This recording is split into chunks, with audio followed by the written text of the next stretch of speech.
Just, can you just go through, like, in that game you kept playing, when did it hit the point that you realized this isn't a good idea? Yeah, I remember I had that partial breakaway, Yeah. and usually on any given day I'm very confident, and I knew right when I shot it, it was a complete muffin. So, and I just knew like my finger was killing me right when I shot it too. So, I knew kind of then, and just every time I touched the puck and it was bothering me, I feel like I wasn't playing the way that I needed to play, and yeah, just eventually just couldn't really hold on to my stick. So, it was kind of shitty that it happened, but it's part of the game. So, first time going through it, so it's going to be a new experience for me, but something that going to tackle head on and be better because of it. This has to be disappointing, right? Yeah, I mean, it's all I want to do is be out there. You train so hard, train so long in the summer that felt the best I've ever felt coming to this year, and just a little bump in the road. But now take this time to not sulk in it, but when I come back, that I don't want to just be status quo. I feel like there's going to be a level to my game that I know I'll be able to get to with these next couple weeks. How's your recovery been so far, and how have you been passing your downtime away from the ice? It's been a long couple days, but it's everything's going in the right direction. It's today was the first day of able to start to do stuff, and I feel like that's going to keep me sane. But yeah, I mean, whenever the guy's playing, you're not playing. It's all you want to do is be out there and go to battle with them, help them out, and so that's probably been the toughest part is not being able to be around in those moments, but I feel like I can help from afar and just try to stay around and throw some things that I see from watching but no, I think it's going to be tough, but the guys have been so great, and we've always been talking about the game and talk about different stuff like that. So hasn't been much of a change. Just want to be out there helping them out. Sorry, you mentioned it was the finger, but was it your thumb? Yeah, it was my thumb. So just must have went in the board funny, and yeah, happens. What can you tell us about the surgery? How long it lasted, and just maybe as much detail about what they did? Yeah, I mean, they fully repaired the ligament. I think it was fully torn and restabilized the joint. So I think I was under for a nice little 2-hour nap. So I was pretty fired up about that. But yeah, no, it was good. They said it went awesome, went very smooth, and yeah, I went to New York yesterday for a checkup, and they're very happy with how it went. Awesome. And do you know when you're going to be back? Is it a specific date that you're targeting right now? I think that's kind of too early to say. I mean, of course, I'm going to try to get back the first possible day, and I haven't really looked at what that kind of day is, but I mean, I know it's I may be able to skate now, so it's only kind of been 9 days off the ice, so I feel like the legs and the conditioning will kind of stay. Will stay, but it's just going to be a little bit be able to stick handle and shoot like that. So whenever this feels good enough to go, it's probably going to be that first game I'll be back. Do you think you can still play at the Olympics? Yeah, I mean, I think the timeline that came out, it gives enough time to, before that. So that's not really in my thought process, mindset. My sole focus is getting back to help this team and get ourselves in the best spot possible. Roman Josi ever reach out to you? Yeah, he did. He texted me. I feel like it was nice of him to do that. Of course, he didn't have to, and yeah, it's part of the game. Stuff like that happens. Can you give us an idea of what your routine now with the team, what you can do to help this team going through performance? Yeah, I'm trying to stay in all the meetings. Stay a part of the game reviews from the game before. Try to be here all the mornings and before the games, just hanging out, just shooting with the boys and just staying a part of it. I mean, it's tough. All I want to do is go out there for warm-ups, go out there and play, but stuff like that, just kind of watching the room and watch with the guys that aren't playing and just kind of pick each other's brains about what we see and how we can help. In intermissions, if guys have ask us anything, if we could just give them our input from afar. But yeah, just for me, it's staying a part of it, stay a part of the group, and I feel like it's easy to kind of go out on your own island and sulk a little bit, but for me, and I feel like for a lot of guys, it's good for you mentally just to be a part of the group and help out in any way that we can. Brady, you missed those 10 games last year. You're kind of like a man of steel. Before that, I know you'd hardly missed anything. How different do you think missing the games this early in the season is going to be compared to missing last year? Yeah, I mean, it's experience that I don't like. Missing time. I've always prided myself of grinding through things and of trying to play a full 82 game season and yeah, it's tough, but these are a lot of the things I'm playing with can't really control and can't really grind through. But so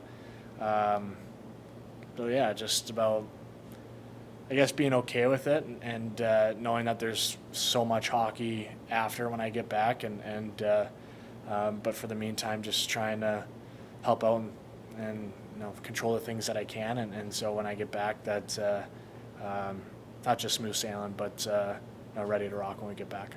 Last year though, like you would almost clinch that playoff spot when you were out and clinched. I think you said you were here watching in bed. But is it different just that it's this early in the season and not being able to help your team try to get into that position? Yeah, no, I mean for sure, it's definitely tough. The start of the season, you want to put yourself best position possible, and I think with our group, it's we're right there. The last two games could have easily gotten. Last night we got a point, but the game before could have gotten a point, 2 points, and same as last night. So I think we're right there, and I know everything's magnified at the start of the season, but what I've been saying to the guys and to kind of everybody in this organization, I have the full belief and faith in this group, and I wouldn't even say turn it around, but just I know we're getting back to our identity and not leaving games up to chance that we're now, I wouldn't say now, but full 60-minute effort and really starting to play our way. Before the season started a couple days ago, you met with the media and you said this is the deepest team you've ever played on since joining this team. What qualities and reasons why with this roster that made you say that? Like, why do you feel this team's the deepest team you've ever played on? I believe that anybody out there can play against anybody. There's not anybody that you have to shelter or kind of hide away from, and I really believe that everybody has the capability of getting the job done and not just doing an okay job, but doing a really good job and helping the team win. So, and I still stand by that, and I know that we're right there, but and everybody will say that there's another level that we can get to, but I know we're going to get to, and it showed last night, and the boys will be ready to go tomorrow. Was that the kind of hockey you want to see from the team? Like you're talking about identity. Yesterday, was that the level you're expecting? For sure. I think it didn't give up much, and I think that's what we pride ourselves on last year. And I know last year doesn't automatically translate to this year. You have to, you have to re-earn it, that identity, and I think last night was exactly that. What we've preached from day one, and 60 minutes and not giving up much. And if they're going to get offense, they have to earn it. And but we're not just going to hand things over to them. And I love the resilience in the third period that can easily start trading chances. But you really it was a big power play goal at the start, and then great screen, great shot by Shabby, and then just a very, very solid 18 minutes of hockey to get that point. So and then anything can happen in overtime. So I think that's just what we pride ourselves on and something to build on for tomorrow. Over the past couple of days, we've heard David Perron and Jake Sanderson particularly speak up about the team's mentality. In your absence, how have you seen the rest of the leaders on the team step up? I wouldn't even say it's with me or without. I've seen for the first couple of games that guys, I wouldn't say are coming out of their shells, but are demanding more out of themselves and then the group. And now once you say something from the group in front of the group, you're holding yourself to that standard of I'm saying it, that means I got to do it. And I feel like, let's just say it went from 5 guys to 10 guys over last year to this year. So it's just guys are stepping up, demanding more out of themselves and their teammates, and holding ourselves to a higher standard. What have you thought of just Tim Stützle on the left wing? Have you given him any advice just to play that position as well? Yeah, no, I don't think he needs much advice. He's such a phenomenal player that shows that he can play anywhere, any position, and with anybody, and is a dominant player in that fashion. So, of course, I'm always there, but the way he played and the way he just kind of controls a game and the line and the plays that he makes, it's something special. Do you think he puts more pressure on himself with you out of the lineup to succeed offensively? I don't know. Those are, I wouldn't say conversations that we have. I think he's one of the best players in the world, and I don't think he needs to put that pressure because, like I said, we have such a deep team that anybody can play with anybody and have great success. And I would say no, he doesn't put pressure because we have such a great team that everybody can do the job. Is Tim generally someone who puts a lot of pressure on himself, regardless of the immediate situation? I think the best players in the world always put pressure on themselves to perform and be at their best every single night, and it's not just the offensive side. I think for Timmy that he puts pressure on himself for all aspects of his game he wants to be the best at, and I think it shows that face-offs, just for example, this year he's one of the best in the league, and he really put that commitment, time, and effort into getting better, and I think that's what makes him so special as a player and as a person, that all aspects of game life he wants to be at his absolute best for. Brady, just sorry to go back to the thumb. Are you worried that maybe your shot's going to be affected after this? I hope not. So no, I haven't thought. I know I've belief and trust that everything went exactly how it needed to go, and now it's on me to put that work in, and so yeah, I guess the responsibility will fall on me, and I won't let that shot get any worse. So get it better. They tell you when you might be able to handle the puck again and start shooting again at what week that might be? Yeah, it's the timeline's usually 3 or 4 weeks after, so there's gonna be a lot of skating without pucks. So that'll be plenty of fun. But there's a lot of things in my game where don't need pucks, but can get a lot better. And so I'm excited about that challenge and fixing up any weaknesses and turning them into strengths. And I know you said you're going to try to get back as fast as you can. Did the surgeon though tell you when he expects the timeline to be for you? Yeah, somewhere in that 6 to 8 week range. So whatever kind of the team release is the window that we're looking at, and just whenever that first day is possible, is make it happen. Considering the fact that there's all these expectations on your team, I know you're not thinking of the Olympics, but that's a little further down for you. And even before that first game against Tampa, you admitted, there might have been some first game nerves. To just have this happen to you 3 games in, how does that feel to have such a setback so early in a season where there's so much riding on your team and yourself?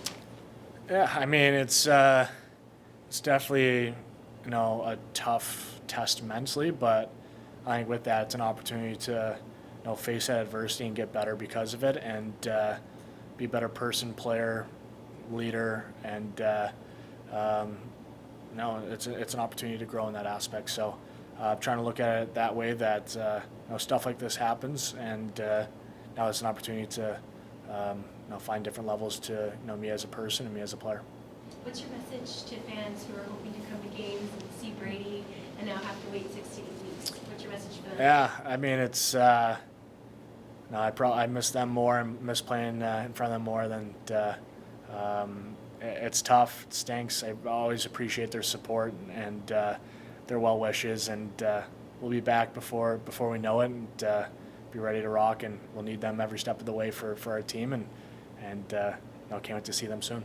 Have you gotten a lot of messages from fans, or have you heard from people in the community? Yeah. I don't know. A lot of people have reached out, social media, and people around the neighborhood, and wish me all the best, and it's so thankful, so appreciative that have the support that we do, and I'm very lucky to be in this position to make an impact, and looking forward to. I already have that time frame in my head that I just can't wait to get back playing in front of this fan base. It was kind of short-lived for that first game, but it's going to make that excitement even more when we get back.